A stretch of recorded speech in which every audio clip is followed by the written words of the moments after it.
So you play the game as much as they play the game? Of course, we all play the game. We try to focus, obviously in ourselves and our team, but there are always mind games. How are you? Hello. Fernando, nice to see you again. Hello. So, Nice to see you. there are the words, unearth your greatness. You've done it a few times over the years. What's the secret to unearthing your greatness? Obviously, you have to love what you do. You have to still enjoy what you do. You need to focus on something, on a goal, and then go for it. There are sacrifices that you have to make. What motivates you today? Personal challenge, I would say. Try to win again in Formula One. The project itself, Aston Martin, the great facilities that we have now, the great people that join the team as well. I feel very proud to be part of the organization, and it keeps me in the best shape possible, because I know that I have a responsibility, over my shoulders, being in an incredible organization like Aston Martin, and that's the place where I want to have the last opportunity in F1. Is that right? Yeah, I think look.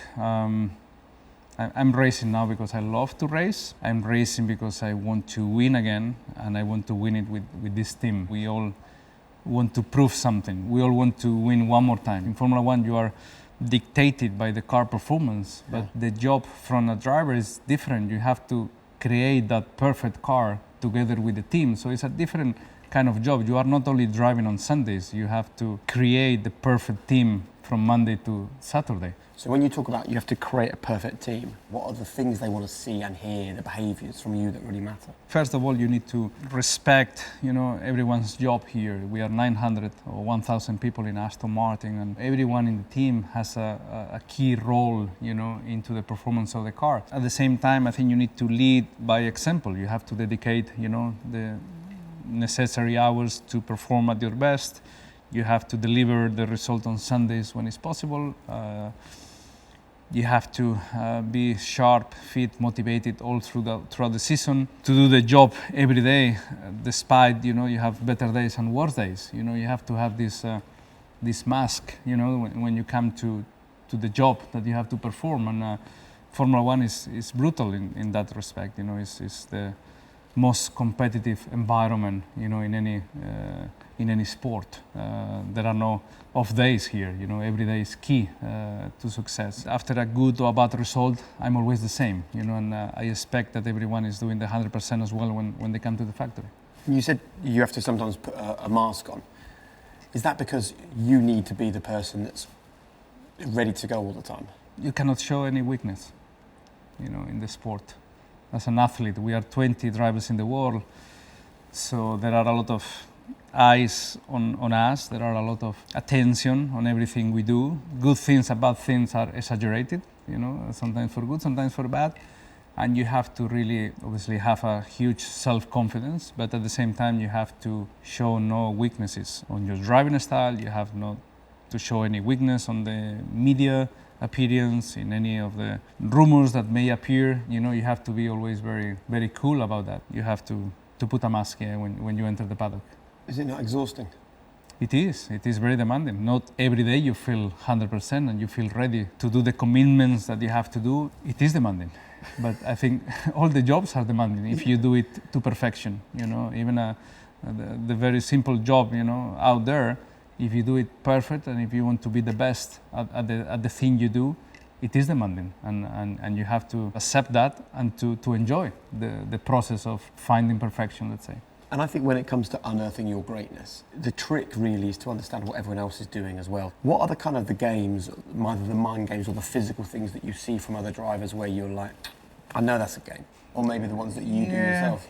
It's not that everything is so obvious, from the athlete itself, that has some strengths or weaknesses. But yeah, you understand with time, different characters and different ways of behaving, from your rivals that you can spot.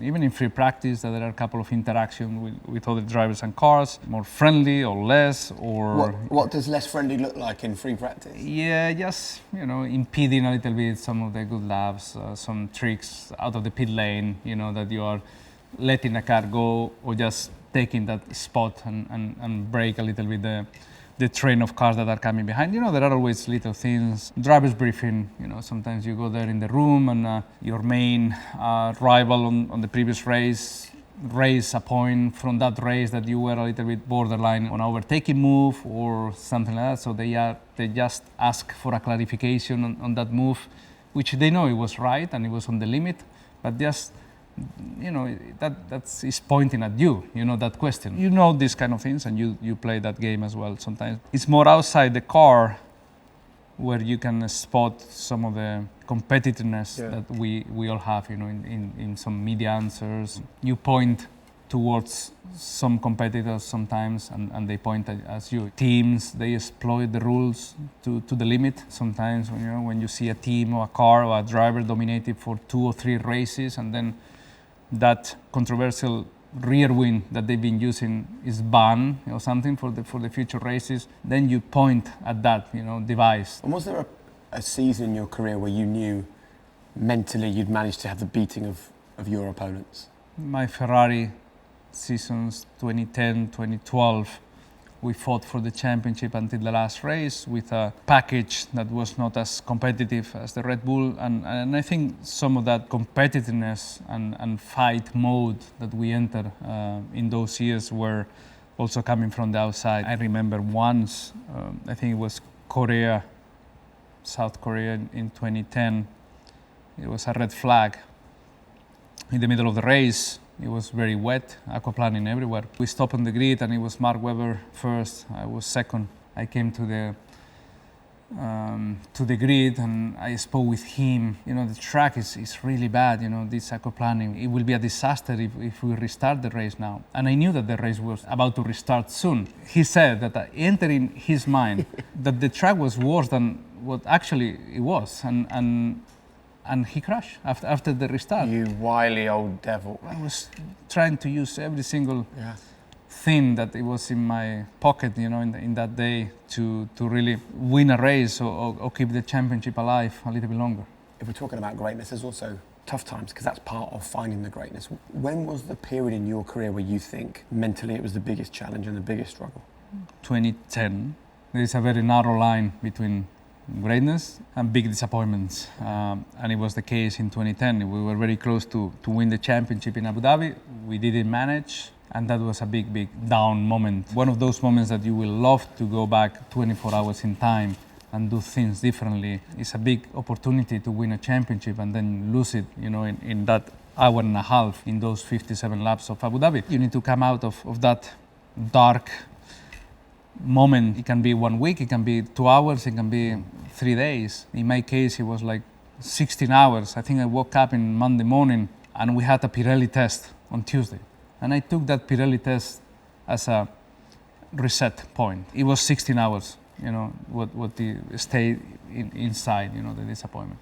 And for people watching this who struggle with getting over disappointment or it holds them back, what advice would you share with them that you've learned over the years? That everything goes by very fast, much faster than what you think in that moment. You know, in that moment you think that, okay, the end, this is the end of the world, but the sun and the day comes within 16 hours and it's a new day. You know, it's difficult to understand why this happened now and what this happened to me. With time, with days, with weeks or with months, you will understand, actually that had to happen to find me now in this situation. Amor Fati, accept your fate. Like, this is the way that the world has set out for me. Are you able to accept your fate when you look at your career and you think of the great moments, but you also think of the tough moments, and you're now sitting here at Aston Martin?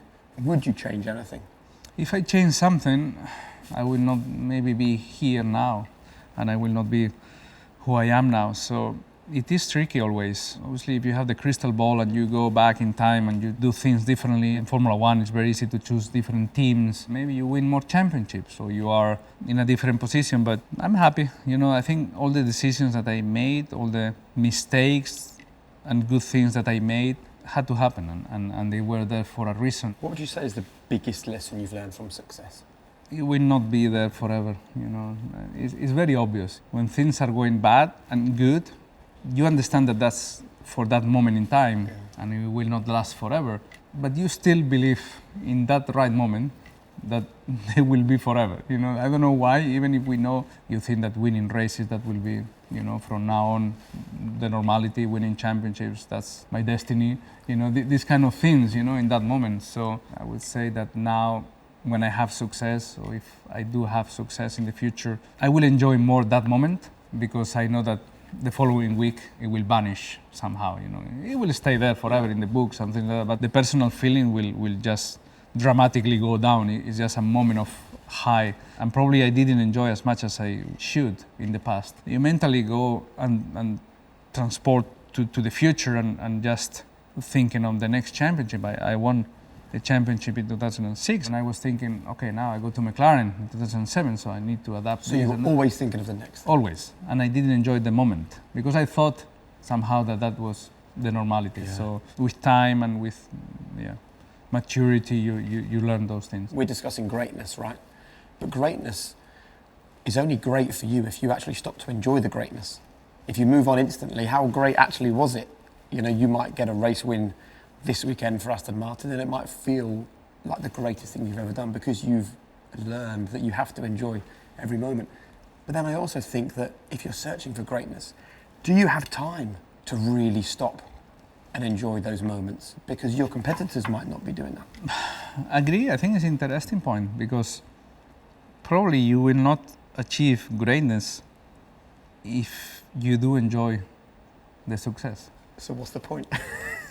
I think you have to combine both things. Greatness can only be achieved if you constantly search for the next success.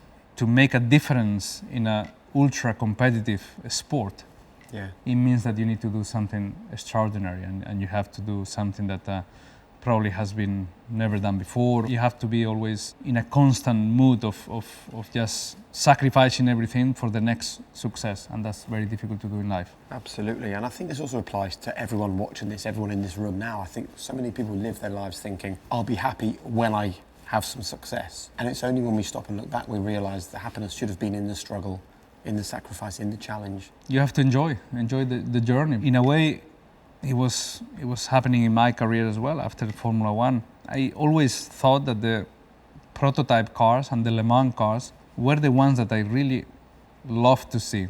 You know, from very young age, I saw those cars, that capsule, you know, where the driver is in, that it was very, very attractive. I tried the 24-hour Le Mans, I tried the Indy 500, I went to Dakar, Daytona. All those challenges, you know, made me grow as a driver, but also as a person. I went out of my comfort zone. I have to learn from the best how to drive those cars, which was very different than a Formula One car. Formula One is my life, and it's very big sport in the world, but it's still very, very small if you compare to, you know, what motorsport can offer and what a driver can become. You can be a much more complete person and more complete driver if you expand a little bit the view outside Formula One. So you're a better driver for having had time out of Formula One driving 100%, somewhere else? 100%, because as a driver you see different point of views, and outside Formula One I think I learn a lot of things. What do you think is your greatest ever F1 drive? I don't know, it's difficult to choose and difficult to remember all of them. I thought you would have an instant answer to this question. To Valencia, probably. One of the best, but I think it has been the most mediatic one and the well-known. But there are many races that, you know, people were not maybe aware of. I think it was Malaysia, Sepang 2011, probably, where I had a problem on the gear shift. And the gearbox was broken, semi-broken, the clutch had a problem. The gears went up, okay, but not down, around half through the race.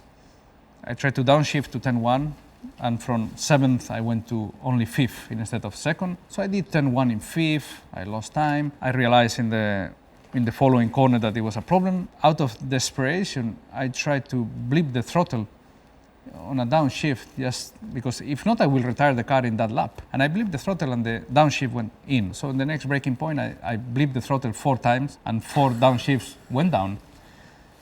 And I communicate to the team, what I'm doing is right or wrong. I will break the gearbox within 1 lap. And they said, keep doing what you're doing. Gearbox is safe by doing that. And I did like 30 laps like that. So upshift was okay, and then braking, I had to brake. And while having the pressure on the brake pedal, I have to blip the throttle a couple of times to the downshift that I wanted. Obviously synchronize the throttle and the paddle shift. The engineers, they came and they said, I don't know why you came with that solution, that fast, because that could be a solution, but you did it like in 13 or 14 seconds in the second corner after you had a problem. And I said, I hate losing, I hate retiring the car. I will try everything before just stopping, and accept that we have to DNF. I finished like fifth or something, completely anonymous. No one will remember that race. But the level of energy that I had to put in that race, the level of concentration, focus, and instantly come out with a solution of a problem that it was never tested or experienced, I think it was quite a race to remember. But as I said, some races, they come anonymous on the people. The inside story of Malaysia 2011, that's one of my favourite Formula One stories straight away. I don't think people know about that very... No, they don't know much. No. That's also a good reminder that when we are unearthing our own version of greatness, it's about what matters to us. It's not about the public opinion of that. And when things are a challenge as they are now for race results at Aston Martin, what's the secret to remaining optimistic, to remaining hopeful? You have to trust the team and the people that we have in the factory. I think the latest recruitment that we had, and the new people that came brought us a reset on expectations and motivation. If you don't see any change when the situation is not good, then it becomes a problem. Then you lose the trust. You don't see the light at the end of the tunnel. But I think in Aston, what I found is a team and a leadership that they are never happy until we win. And a couple of weeks before the news broke that Adrian Newey was joining this team, I had a chance to speak with him and I said, what are you most excited about? And he said, I've never had the chance to work with Fernando Alonso. You'd also never had the chance to work with Adrian Newey, and now you're doing that here. When you think about Adrian Newey and greatness, what do you think about?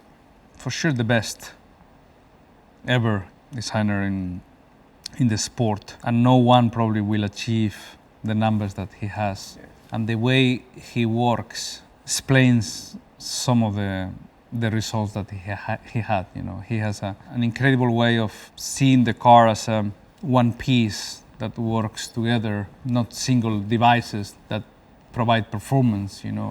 He just can anticipate the whole car like in one piece. He seems in control of everything at all the time. A self-confidence that probably I never saw before. He's not stressed about any other team or any other philosophy or any other design. He believes that his will be the best. How does that make you feel? Very safe. He came to Monaco to the race. He was just in the garage. He's not talking to many people, but at the same time, always thinking, and touching, the front wing here, the suspension there. He's, I think, an artist more than an engineer. I think that you're the dream partnership. The thing that I noticed between the two of you most of all, utter obsession. Total and utter obsession with winning. Am I right? Yeah. When we are motivated, we are obsessed.